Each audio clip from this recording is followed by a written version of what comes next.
اعوذ باللہ من الشیطان الرجیم بسم اللہ الرحمن الرحیم الحمد للہ رب العالمین والصلاة والسلام علی اشرف الانبیاء المرسلین نبینا القاسم محمد اللهم صل على اللهم محمد وآل محمد الطیبین الطاہرین المعصومین لا سیما بقیت اللہ فی الارضین روحی وارواحنا لتراب مقدم الفدا ولعنت اللہ علی اعدائهم اجمعین بسم اللہ الرحمن الرحیم رب اشرح لی صدری ویسر لی امری واحلل عقدۃ من لسانی یفقهوا قولی اما بعد فقد قال رسول اللہ صلی اللہ علیہ وآلہ وسلم افضل الاعمال امتی انتظار الفرج۔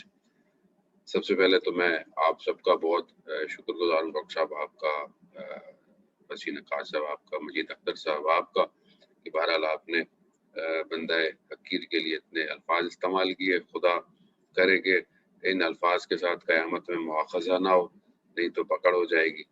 پروردگار بولے گا لوگ اتنی تمہاری تعریفیں کرتے تھے، تمہارا عمل اتنا اچھا نہیں تھا۔ تو دعائے کمیل میں ہمارے مولا نے بھی یہی کہا کہ خدا جو ہے وہ ہمیں ان الفاظ سے نہ دیکھنا جیسے لوگ ہمیں، بلکہ تو رحمان ہے، تو رحیم ہے، اور اپنی بزرگواری کے ذریعے سے ہمارے گناہوں کی بخشش فرمائے۔ یہ سب کرم جو ہے وہ اہل بیت کا ہے، اور وہی الفاظوں میں جان دیتے ہیں، وہی لفظوں کو جلا بخشتے ہیں، اور اس سے بڑھ کر بات یہ ہوتی ہے کہ وہ ان الفاظوں کو دلوں میں اتارتے ہیں۔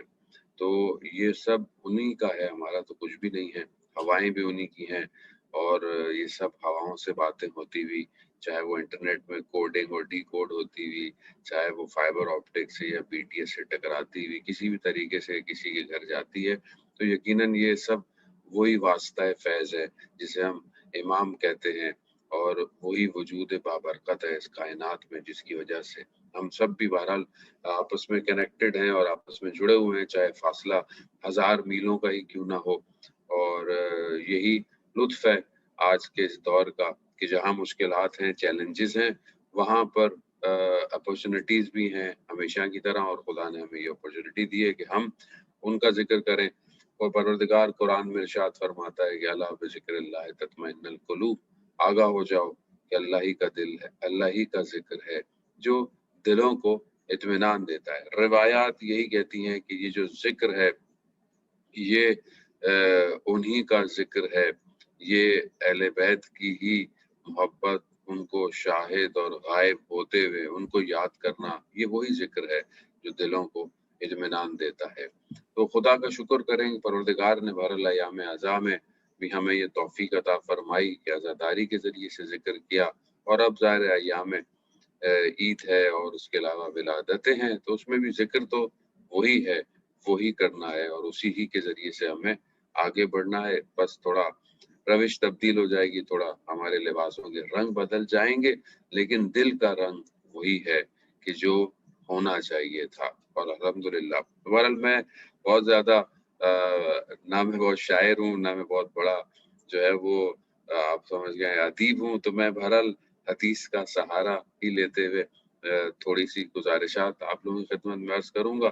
میں ہوں اس ٹائم افریقہ میں، اور ظاہر ہے یہاں پہ بھی کل بھی مسلسل 2 پروگرام تھے، بہرحال آخری ابھی پھر جو ہے وہ کہیں اور بھی نکلنا ہے، لیکن بہرحال یہ ڈاکٹر صاحب امریکہ کا پروگرام ہمارے لیے اکثر جگہوں پر یہ ہوتا ہے کہ موومنٹ میں فجر کے بعد ہوتا ہے، ہمارے لیے فجر کے بعد نیند بہت اچھی آتی ہے، لیکن ہمیں جو ہے وہ پروگرام بہت اچھا کرنا پڑتا ہے، کیونکہ ہمیں اپنی نیند کو بھی بھگانا ہوتا ہے، کیونکہ جہاں آپ جائیں تبلیغ پر پبلک آپ کو سونے نہیں دیتی ہے، ساری رات آپ کو جگاتی ہے، اور پھر اس کے بعد فجر میں آپ کو چھوڑتی چلے مولانا آپ چلے جائیں۔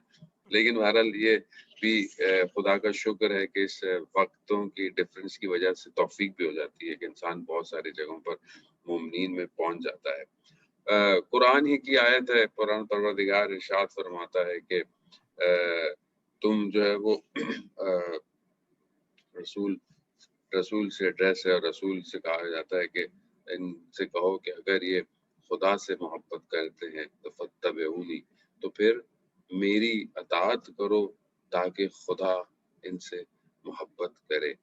خدا نے اپنی محبت کو ان کی اطاعت کے اندر پوشیدہ رکھا ہوا ہے۔ اب یہ ہمارے اپنے اوپر ہے کہ ہم کیا واقعاً خدا سے محبت کرنا چاہتے ہیں کہ نہیں چاہتے ہیں؟ پروردگار نے انبیاء کو بھیجا، اوصیاء کو بھیجا، ائمہ علیہ السلام کو بھیجا. اصل ان سب کا ہدف، یا قرآن میں جب آپ کسی بھی قوم کے واقعے کو دیکھیں کہ جس قوم میں خدا نے کسی نبی کو بھیجا ہے تو سب کی ایک ہی دعوت تھی، اور وہ دعوت تھی لا الہ الا اللہ، ایک خدا کی عبادت کرو، ایک خدا کی طرف آؤ، بتوں کو مت پوجو، اس کو چھوڑ دو، فساد کو چھوڑ دو، ساری چیزوں کو چھوڑ دو تاکہ تم ایک خدا کی طرف بڑھ سکو. پروردگار نے حدیث قدسی میں بھی یہی کہا کہ میں چھپا ہوا خزانہ تھا، میں نے چاہا میں پہچانا چاہوں، میں نے نور محمد صلی اللہ علیہ وآلہ وسلم کو خلق کیا. اب یہ جو پوری خلقت ہے یہ سب خدا ہی کے لیے ہے، یعنی خدا نے چاہا ان سب کو خلق کرے اور اپنے وجود کے لیے ان کو خلق کیا. خدا محتاج نہیں ہے، خدا غنی مطلق ہے کہ امام سجاد علیہ السلام ارشاد فرماتے ہیں یا غنی الاغنیاء انا افقر الفقراء، اے بے نیازوں میں سب سے بڑے بے نیاز میں فقیروں میں سب سے بڑا فقیر ہوں. تو اسے کسی کی ضرورت نہیں ہے، لیکن اس نے نظام کائنات کا ایسا بنایا، وہ چاہتا تھا، اسے محبت تھی، اس نے بنایا ایسے ہے کہ ان کو بنایا اور اس کے بعد پھر سب کو بنایا، اور یہی کہا کہ اگر مجھ تک آنا چاہتے ہو تو انہی کے ذریعے سے آؤ، انہی کے راستے سے آؤ. اسی لیے جب ہم زیارت جامع کبیرہ پڑھتے ہیں تو وہاں جب اہل بیت کو سلام کرتے ہیں وہیں باب اللہ ہیں، باب توحید ہیں، یعنی توحید کا دروازہ یہی ہے. جیسے ایک شعر میں عرض کیا ہمارے مخالف وسیع نقاش صاحب نے غالباً کہ چاہے کوئی بھی عید ہو گزرتی غدیر سے ہی ہے وہ. تو اصل وہی ولایت ہے، اور یہی ولایت جو غدیر والے دن دی گئی، یا آج کل کی لینگویج میں اگر بات کی جائے جوانوں کے لیے تو یہ وہ لیٹسٹ سافٹ ویئر تھا پروردگار کا اس ہارڈ ویئر کے اوپر، کہ جب یہ اپڈیٹ ہوا تو منافقوں کے چہرے جو ہے وہ واضح ہونا شروع ہو گئے. یہ ایسا سافٹ ویئر تھا کہ جہاں آج بھی انسٹال کیا جائے تو جہاں وائرس ہوتا ہے وہاں نظر آ جاتا ہے کہ یہاں پہ وائرس ہے. تو اب یہ ایسا سافٹ ویئر تھا اور ایسا سافٹ ویئر ہے. تو یہ جب ہمارے اپنے اندر، ہم تو خدا کا شکر کریں کہ ہمارے والدین نے، آباء و اجداد نے ہمارے ہارڈ ویئر کی تربیت ایسی کی ہے کہ یہ سافٹ ویئر ہم ایکسیپٹ کر سکیں، ورنہ یہ ہر کسی کے بس کی کام نہیں تھی. لوگ بڑے اطراف میں بھی گھومتے رہے لیکن ہارڈ ویئر میں پرابلم تھی. اس لیے جو ہے وہ میں بڑے ادبی انداز سے بہت بہتر طریقے سے بات کہوں گا ہارڈ ویئر فالٹ کی وجہ سے یہ سافٹ ویئر ایکسیپٹ نہیں ہو سکتا تھا. تو شرائطیں یہ سافٹ ویئر کی، تو جب یہ آیا، یہ دیا گیا، تو مشکل ساری یہی پیدا ہو گئی، پریشانی ساری یہی پیدا ہو گئی، کیونکہ یہ وہ واحد سسٹم ہے جو توحید کی طرف لے کے جاتا ہے. باقی رائٹ لیفٹ ہے، باقی کسی اور طرف لے جائے گا. یہ عین توحید ہے، یعنی جس نے علی ابن ابی طالب علیہ السلام کو تھام لیا، پہنچ گیا، وہ توحید تک پہنچ جائے گا. وہی سلمان و منا اہل بیت ہو جائے گا، وہی بوزر و کمبر بن جائے گا، وہی میسم تمار ہو جائے گا، وہی زرارہ ہوگا. وہ آپ جتنے نام لے لیں کہ جن کے نام یاد ہیں لوگوں کو، باقی تو نام ہی یاد نہیں ہے.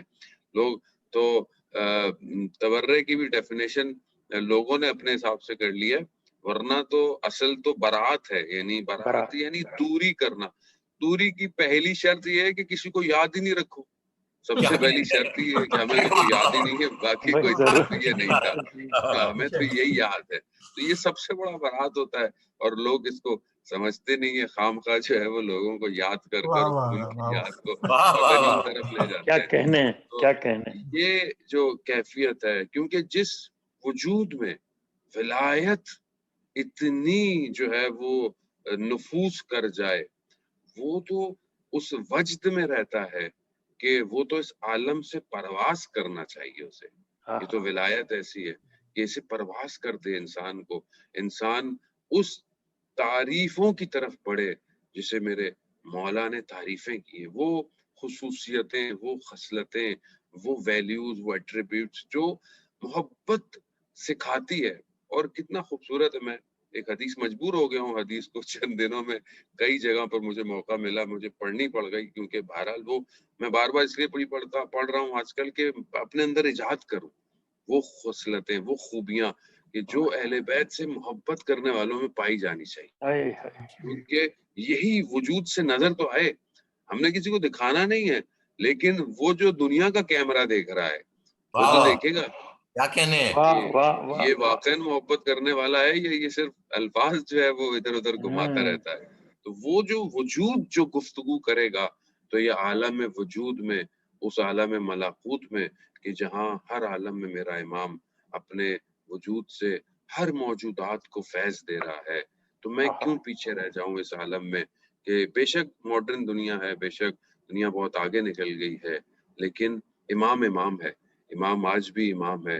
آج بھی جب لوگ ائمہ سے توسل کرتے ہیں, جڑتے ہیں. میں آیت اللہ گل پائگانی کا واقعہ پڑھ رہا تھا کہ بہت بڑے عالم دین تھے مرجع, جن کے داماد آیت اللہ صافی گل پائگانی حیات بھی ہیں. خدا ان سب علماء کو جو ہے وہ صحت اور سلامتی عطا فرمائے. وہ بیان کرتے ہیں کہ جب وہ طالب علم بنے, نئے طالب علم, اور جب وہ نجف گئے تو وہیں نجف میں حرم کے حجرے میں پہنچے تو وہیں پر رات ہوئی اور وہیں وہ سوئے. تو انہوں نے پہلی رات خواب دیکھا کہ حرم میں سب کچھ نہیں ہے, زری کچھ بھی نہیں ہے, مسند ہے, مسند پر امیر المومنین علیہ السلام بیٹھے ہوئے ہیں اور ان کے پاس ایک برتن ہے جس میں شہد ہے, اور انہوں نے اپنی انگلی مبارک سے شہد کو جو ہے وہ میرے دہان میں ڈالا اور کہا آج تک مجھے اس شہد کی شیرنی جو ہے وہ محسوس ہوتی ہے. تو جب انہوں نے اس خواب کو بیان کیا اس وقت علماء سے, تو انہوں نے کہا کہ مولا نے آپ کو علم عطا کیا ہے, اور یہ وہ جو علم ہے. یعنی آج بھی ہم اتنے سمجھتے ہیں کہ شاید ماڈرن دنیا ہے, لیکن آج بھی اگر ہم ان سے متصل ہو جائیں تو علم اور حکمت کے دروازے یہ ہمارے وجود سے جو ہے وہ بالکل ان چشموں کی طرح ابل سکتے ہیں. جیسے آپ شعراء کرام جب لکھتے ہیں تو یقیناً آپ کے ہاتھ کے قلم ہوتے ہیں, مگر الہام جو ہے وہی رحمانی ہوتا ہے جو عطا کرتا ہے. تو اس کے لیے تو صرف ان خصلتوں کو ایجاد کرنا ہے کہ جو ہمارے وجود میں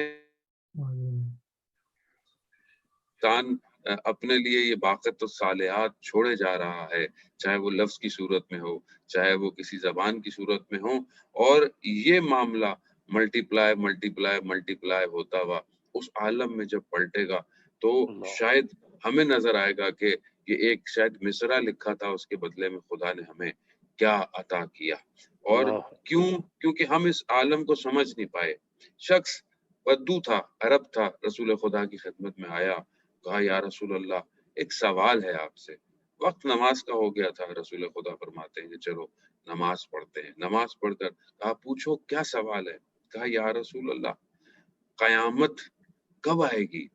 رسول خدا فرماتے ہیں اس سے پہلے کہ تم قیامت کب آئے گی, تم نے قیامت کے لیے کیا آمادہ کیا ہے, کیا ریڈی ہے تمہارے پاس, کیا تیاری ہے. تو عرب تھا بیچارہ, کہنے لگا یا رسول اللہ میرے پاس تو کچھ نہیں ہے, میرے پاس تو جو نمازیں ہیں بس وہی مشکل سے واجبات ہیں, نہ مستحبات ہیں, نہ کوئی اور عمل ہے, نہ کوئی دعائیں ہیں. ہاں ایک عمل میرے پاس ہے, وہ یہ کہ میں آپ سے محبت کرتا ہوں. بس جب یہ سنا رسول خدا تو فرماتے ہیں اور کہتے ہیں رسول کے جواب نے اصحاب کو اتنا خوش کیا کہ آج تک کبھی اتنے خوش نہیں ہوئے تھے. رسول خدا فرماتے ہیں کہ بس جو دنیا میں جس سے محبت کرتا ہے آخرت میں اسی کے ساتھ اٹھایا جائے گا. کیا کہنے یہ ایک محبت کہ جو خدا نے ہمیں عطا کی ہے. عزیزان محترم, یہی محبت ریکوائرڈ ہے. رسول خدا کی حدیث ہے کہ جو بھی ہم سے یعنی اہل بیت سے, مجھ سے اور میری اہل بیت سے محبت کرتا ہے تو پروردگار انہیں 10 خصوصیتیں دنیا میں دیتا ہے, 10 خصوصیتیں آخرت میں دیتا ہے. آخرت میں تو انشاءاللہ ہمیں وہ عطا ہوں گی اور ہم وہاں ہوں گے, لیکن کم از کم جب ہم اس عالم میں ہیں تو اس عالم میں ہم دیکھیں کہ یہ خصوصیتیں جو ہونی چاہیے ہمارے وجود میں یہ ہیں یا خدا نخواستہ نہیں ہے, یا میری اپنی کہیں کوتاہی ہے. تو ہم